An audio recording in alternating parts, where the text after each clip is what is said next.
आम्ही निघालो आहोत आमचे कुळदैवत श्री सिद्धयप्पा महाराज यांच्या दर्शनासाठी। तर नमस्कार मंडळी, मी आहे शीतल पाटील लातूरकर। स्वागत करते तुमचं माझ्या छोट्याशा या ब्लॉगमध्ये।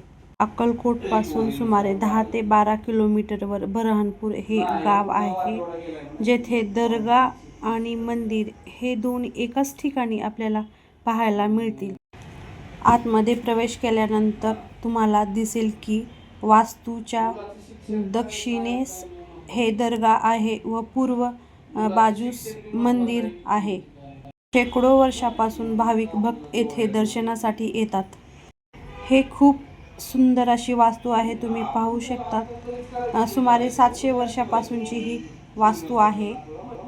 येथील एक खास गोष्ट म्हणजे येथील दर्गा व मंदिराचे दरवाजे जे आहेत ते दोन्ही पण बंद असतात।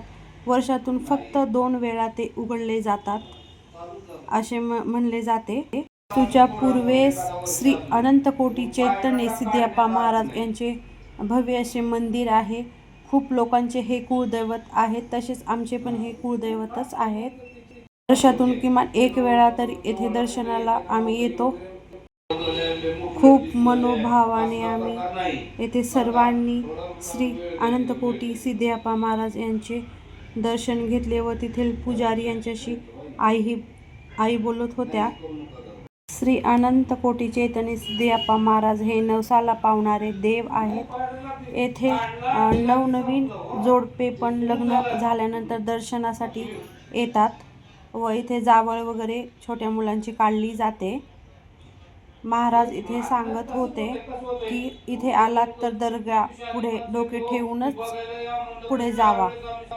सर्वांनी इथे दर्शन घेतले, नारळ वगैरे फोडले व मंदिराच्या भोवताली फेऱ्या मारल्या आणि तिथे आम्ही निवांत 10-15 मिनिट बसलो। मग त्यानंतर आम्ही दर्गा इकडे त्या साईडने गेलो। वास्तूच्या दक्षिणेस दर्गा आहे। इथे सिद्धयप्पा महाराजांचे दर्शन घेतल्यानंतर प्रत्येक हा भाविक भक्त इथे दर्ग्यापुढे माथा टेकूनच पुढे जातो। मग आम्ही सर्वांनी इथे पण दर्शन घेतले। सर्व धर्म समभाव या भावनेने इथे मी व्हिडिओ बनवत आहे। हिंदू असो वा मुस्लिम, या दर्गापुढे माथा टेकवल्यानंतर आपल्या सर्व इच्छा पूर्ण होतात असे मानले जाते, म्हणून प्रत्येक भाविक भक्त हा इथे माथा टेकूनच पुढे जातो। येथील वास्तूभोवताली खूप सारे कब्र पण आहे। येथे दर्शन घेतल्यानंतर खूप मनाला समाधान असे वाटते।